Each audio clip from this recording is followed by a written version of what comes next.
Jornal ISTV Cidade, Uberaba.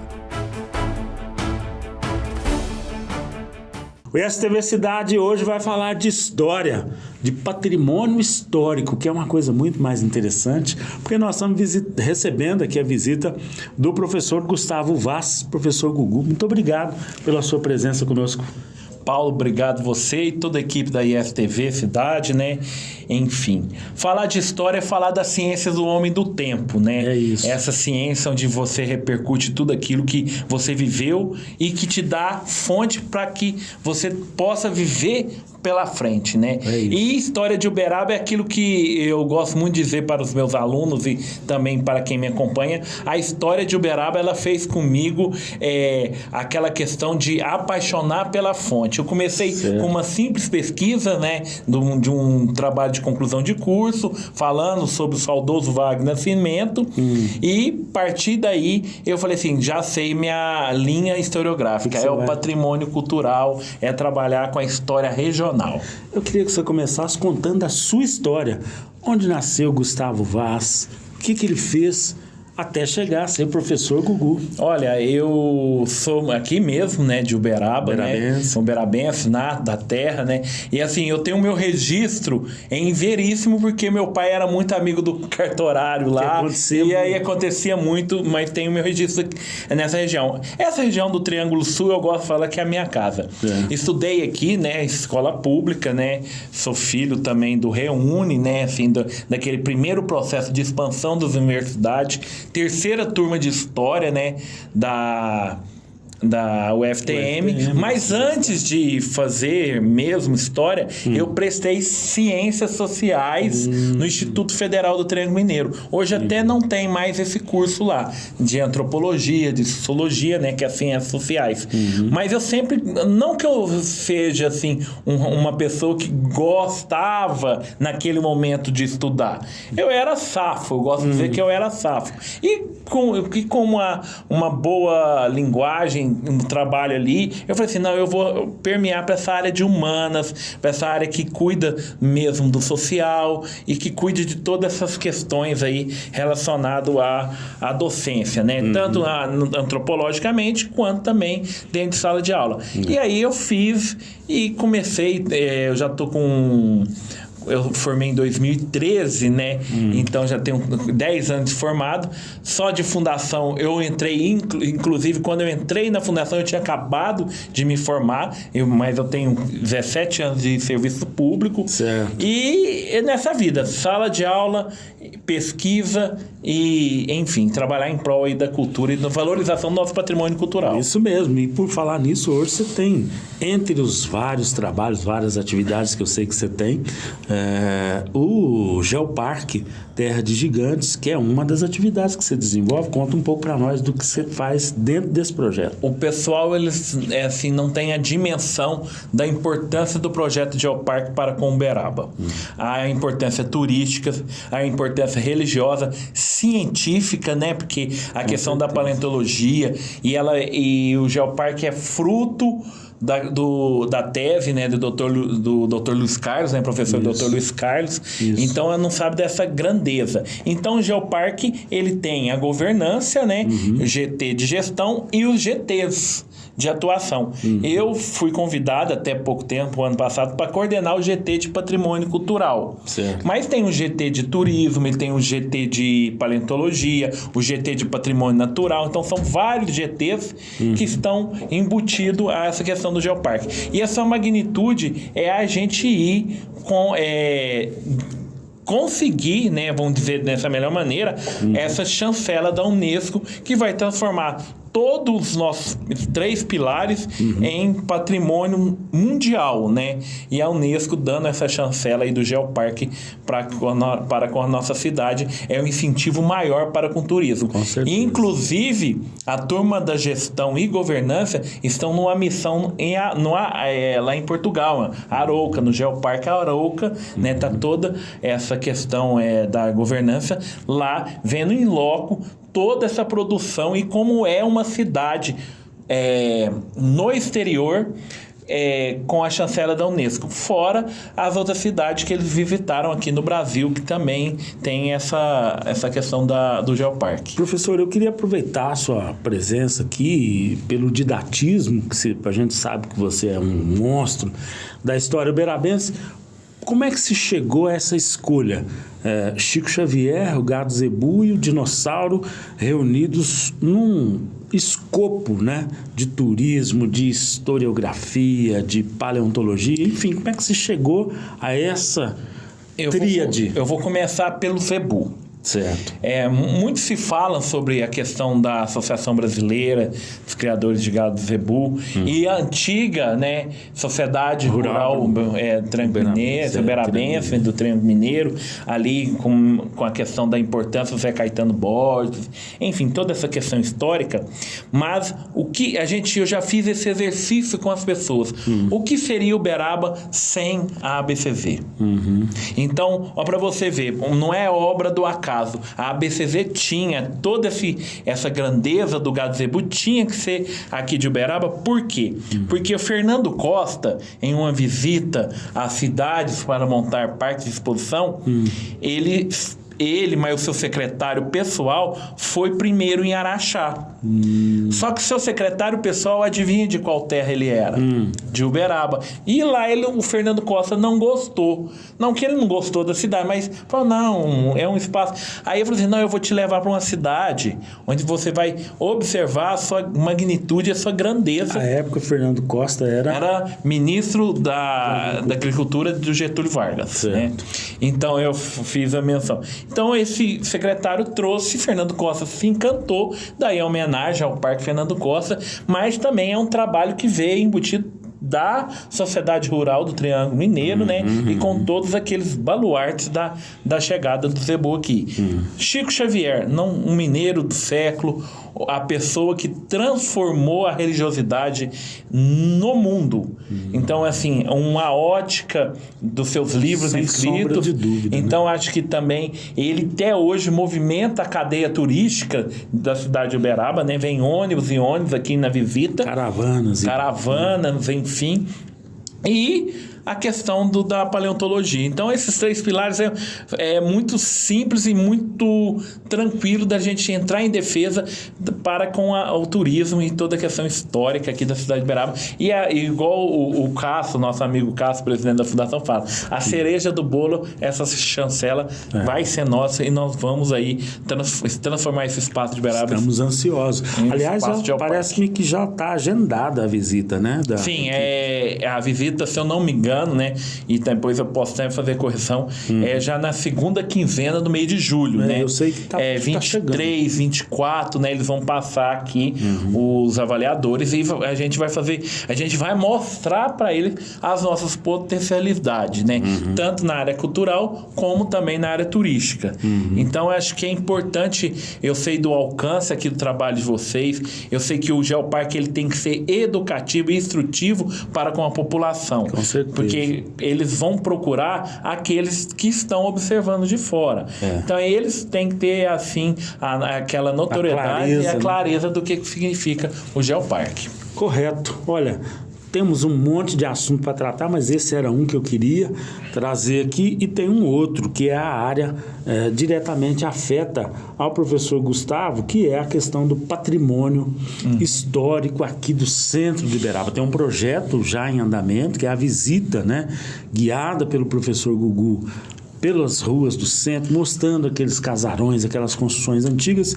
Eu queria que você falasse um pouco da importância desse trabalho, da preservação desse patrimônio. O Vivo Centro é um trabalho, né, em conjunto com o Confal, né, e com a Secretaria de Planejamento, onde a gente leva até a população a história do casario do centro. E a importância daqueles que realmente têm a conscientização da valorização. É porque um casarão não pode mexer. Tem as medidas administrativas protetivas, porém a gente tem empresários de grande nome aqui em Uberaba que soube fazer a modernização com um link histórico. Preservando as características, né? Muito se demonizou a questão da preservação do patrimônio histórico, e a gente também sabe que alguns aí prédios tem que passar por uma revisão, uma restauração e tudo mais, mas a gente, com o Viva Centro, a gente diagnosticou, e diagnóstico sempre é aquilo que tem que ser preservado, a história daquele bem e também parabeniza e contempla aqueles que preservam. Então, é todo uma aula em loco falando de toda a história do centro da cidade. Por isso, viva o centro. Do ponto de vista histórico, você acha que é possível conviver com as duas coisas, a preservação, a história, né, desse patrimônio e a modernidade, as empresas que precisam. Sim, dá para caminhar de mãos juntas, né? Então, todo mundo de mãos dadas, né? Que a gente quer dizer dessa maneira, a questão da valorização daquilo que é histórico com a modernidade, né? Então, assim, hoje há medidas arquitetônicas, há transformações no meio da construção civil que você pode fazer essa menção. O restauro é mais caro, a preservação é mais cara. Sim, isso aí a gente não pode ser hipócrita e não dizer. Mas se o proprietário tiver essa conscientização, eles vão perceber que essa demonização para com o nosso patrimônio é mera questão especular, porque tem como caminhar os dois paralelos a isso, entendeu?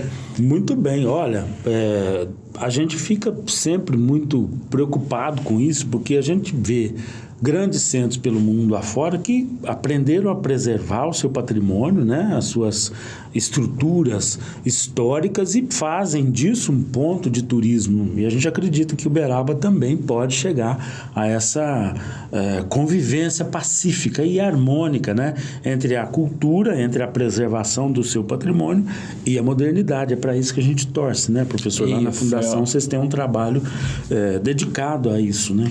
O trabalho, Paulo, o mais importante disso tudo é o trabalho educacional. A gente formar os piquiticos, que a gente diz, os pequenos, para que eles possam ser exemplo posterior a isso. Mas também a gente não se priva de falar com toda a comunidade uberabense, né? Eu acho que esse trabalho educacional constante, isso que vocês fazem aqui, já não é a primeira vez que eu estou dando entrevista para a equipe de vocês, e todos os meios que tem aí, é a gente enfatizar, toda semana falando, repetindo e mostrando com a sociedade a questão da preservação. Esse tempo atrás, a gente teve aí muitas depredações do bem público em geral. E eu acho que com medidas educativas, sempre nos meios de comunicação pontuando isso, é a medida certa para a valorização disso tudo. É verdade. Vamos falar um pouquinho do trabalho lá na Fundação, nos eventos, as próximas novidades que nós teremos aí, projetos pessoais do professor Gugu. Como é que está essa história toda? Olha, temos aí todas essas questões, né, do nosso calendário cultural, né? Tem o próximo aí, o Festival de Inverno, né? Vai ter o Festival de Inverno. Deve ser um sucesso de novo. As atrações periódicas da concha acústica, né? Essa questão é muito importante. Porém, a gente também está no forno aí, já nas tratativas de planejamento da Lei Paulo Gustavo, né? Isso. Que vai ser a lei que vai ter o arcabouço de um quantitativo para fomento da nossa cultura muito grande, né?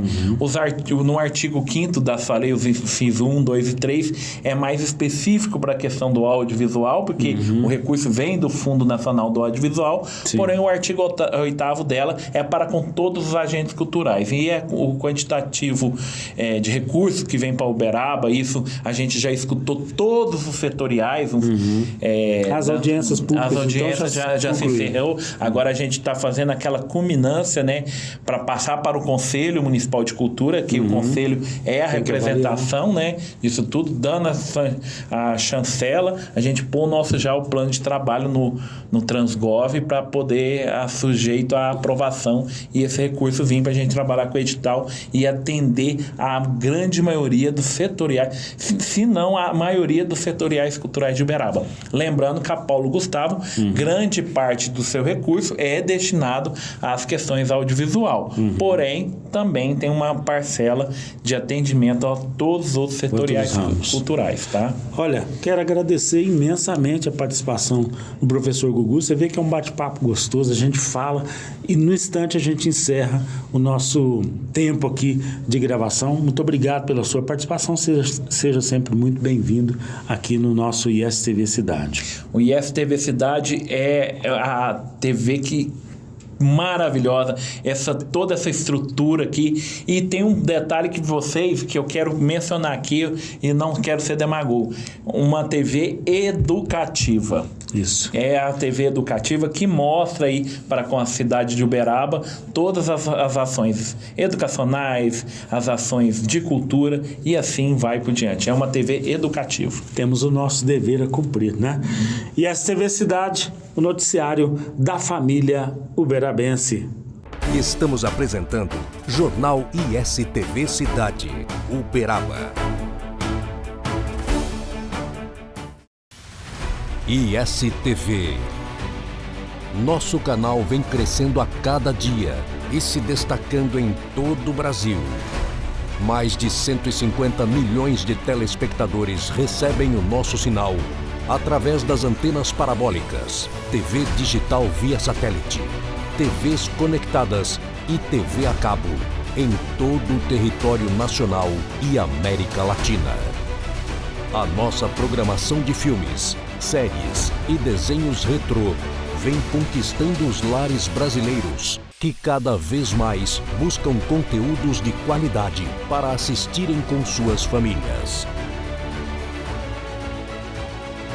ISTV, a sua TV retrô.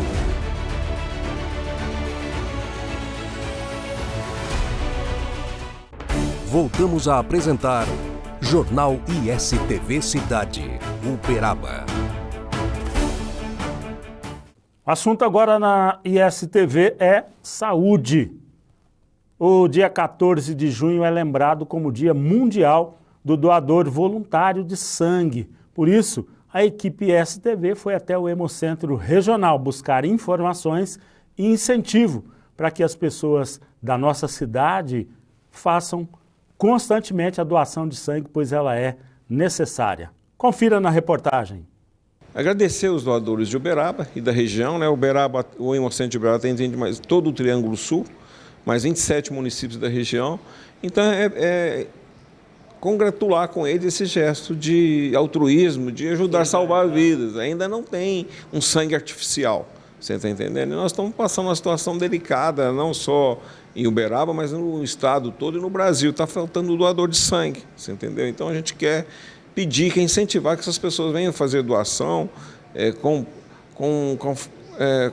comunique com os conhecidos que possam vir fazer a doação. É um gesto tranquilo e ajuda a salvar muitas vidas. Uma doação só de sangue pode servir 4 tipos de pacientes. Existem situações que só a doação de sangue salva a vida das pessoas, né? Infelizmente, existem acidentes automobilísticos, acidente com arma branca, arma de fogo, e às vezes uma hemorragia copiosa. A única coisa que mantém o indivíduo vivo é a doação de sangue. E para isso a gente precisa ter o estoque aqui para atender esses indivíduos.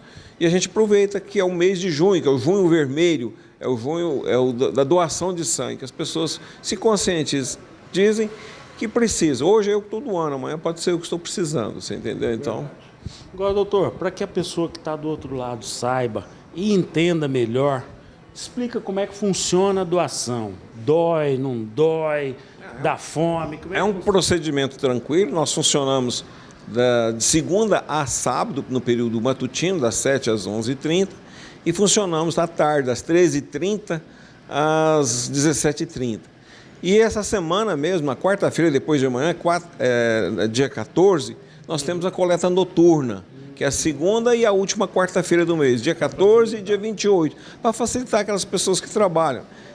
Pode vir doar sangue de manhã, nós funcionamos, mas funcionamos à tarde, das 16 até as 20 horas. Então isso facilita muito para quem trabalha, não pode vir, às vezes, para compatibilizar o horário, você entendeu? E isso ajuda bastante. E é tranquilo, né? Qualquer pessoa pode doar sangue, contando que tem uma boa saúde física, mental e espiritual, tem um peso superior a 50 quilos, não tenha tomado bebida alcoólica nas últimas 24 horas, pode vir fazer sua doação. Traz uma identidade dele para mostrar, o CPF, tudo direitinho, pode ter uma idade entre 16 até 65 anos de idade. Aqueles que têm 16 até 18 têm que ter autorização do pai, ou então o pai vem junto, não tem problema, porque às vezes está com muita saúde, você entendeu?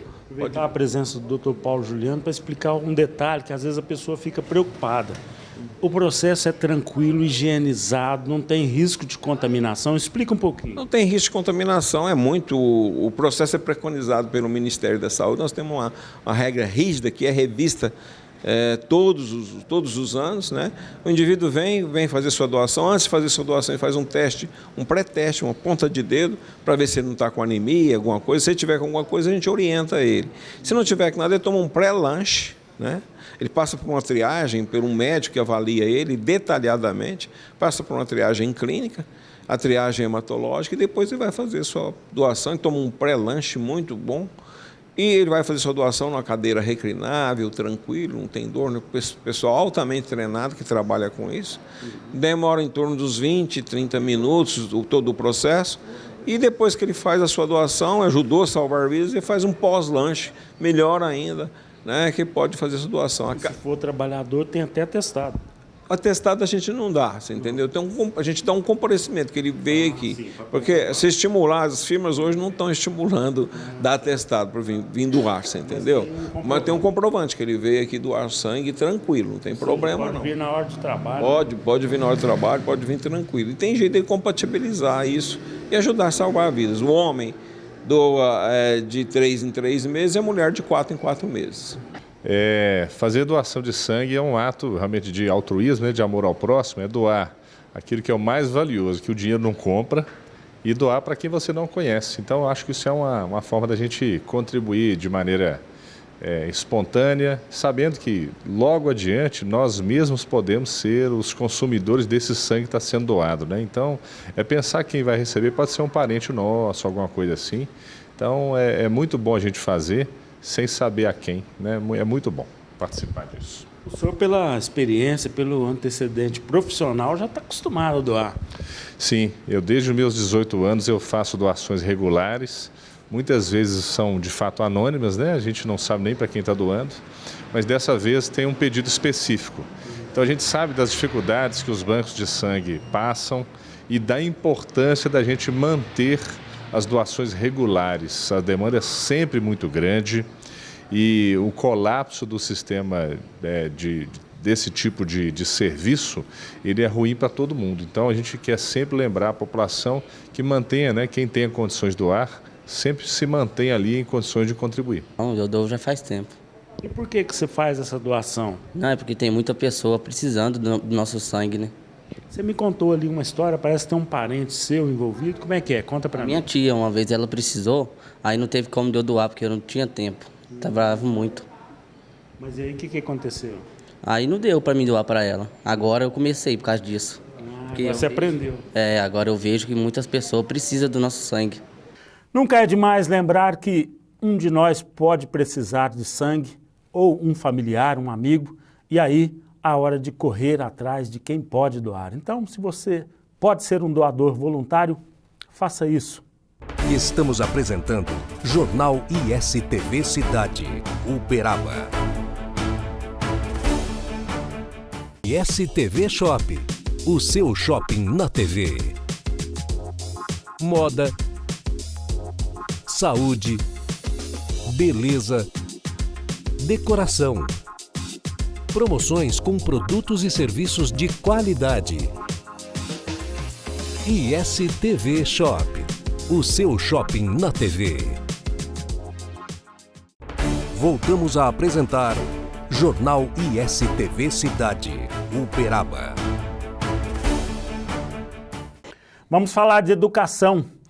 A Universidade Federal do Triângulo Mineiro realiza a 12ª Feira de Profissões, um momento de acolhimento a eventuais alunos. Confira nesta reportagem que traz mais informações para você. O objetivo da Feira de Profissões é abrir a universidade para receber a comunidade externa, principalmente estudantes que estão decidindo por uma profissão, tanto uma profissão a nível de graduação como também a nível técnico. Como é que vai funcionar a dinâmica aqui? Nós estamos vendo que tem várias baias aqui que já começaram a ser instaladas. Como é que vai ser a recepção dessa pessoa? Então, a feira vai acontecer dia 13 e 14 de junho e a gente já está montando aqui os estandes. Cada estande vai estar um curso da UFTM, além também de estandes com projetos, empresa júnior, a Pró-Reitoria de Ensino também, em relação até orientações da forma de ingresso na UFTM, que são cursos gratuitos de muita qualidade. Então, é um momento de vivenciar a universidade. Ela estava me contando que às vezes as pessoas chegam aqui ou ligam perguntando quanto custa, quanto que paga para fazer determinado curso. Isso também vai ser muito esclarecido, ou seja, é um encontro bem tranquilo, bem à vontade. Sim, a universidade é para todos. Então, liga ainda gente perguntando, né, quanto que custa o curso de Geografia, quanto que custa o curso de Medicina, e na verdade é uma universidade pública. Então, é para todo mundo, então todo mundo pode estar aqui. Então, é uma alegria recebê-los gratuitamente e de qualidade. Agora eu queria que a senhora contasse um pouquinho das escolas que têm crianças, por exemplo. Acho que vai receber também, é aberta a todas essas também, do ensino médio, ensino infantil, fundamental. Isso, a gente sempre recebe os alunos do ensino médio, que está aí na reta final para a escolha da profissão, mas também as crianças, né, do ensino básico. Então, eles participam das atividades, inclusive tem atividades dentro dos próprios laboratórios para todos, atividades artísticas, culturais. Então, realmente é um momento de muita alegria e de muita integração. Queria que a senhora contasse para nós um pouquinho, além da feira. A universidade ela é aberta, a gente sabe disso, né? Nós temos extensão, a pesquisa e a sua pró-reitoria, que é a pró-reitoria de ensino, né? Tem diversas atividades além da feira. Conta um pouquinho para nós. Sim, são diversas atividades. O diferencial da universidade pública é que não fica restrita à sala de aula. Então, a gente tem a sala de aula, tem os laboratórios práticos e as atividades curriculares complementares. Então, projetos de ensino, projetos de competição. Então, a gente vai ter aqui demonstração, né, de impressão 3D, as competições com os carros, as engenharias, por exemplo, os laboratórios práticos da saúde, que todos têm muita curiosidade, e as atividades extensionistas, porque a universidade é para atender uma demanda da sociedade. Então, a formação é nesse sentido e a gente tem todas essas atividades dentro da universidade. Então, um aluno, ele tem várias possibilidades dentro da instituição. Então, nesta terça e quarta-feira, a feira, 12ª feira de profissões, reforça o horário para o pessoal saiba direitinho. Isso, dia 13 e 14 de junho, das 8h30 da manhã às 9 horas da noite. Esperamos todos vocês. Olha, a Feira de Profissões é uma oportunidade para conhecer a Universidade Federal, que é gratuita e oferece, como a professora bem mencionou na reportagem, cursos gratuitos de excelente qualidade. E assim encerramos mais esta edição do ISTV Cidade, o noticiário da família uberabense. Jornal ISTV Cidade. Notícias exclusivas de Uberaba todos os dias, aqui na ISTV. Ao meio-dia e às 8h30 da noite. Informações diárias com credibilidade da nossa querida Uberaba, terra de gigantes, a cidade dos dinossauros, de Chico Xavier e do Gado Zebu, integra a programação da ISTV. Vamos mostrar Uberaba e todo o seu potencial de turismo, desenvolvimento econômico, polo de excelência em saúde, educação e muito mais. A população de Uberaba agora junta-se à rede ISTV, com mais de 150 milhões de telespectadores em todo o Brasil. Através das antenas parabólicas, TV digital via satélite, TVs conectadas e TV a cabo. Segunda a sexta-feira, ao meio-dia e às 8h30 da noite. ISTV Cidade, o noticiário da família uberabense.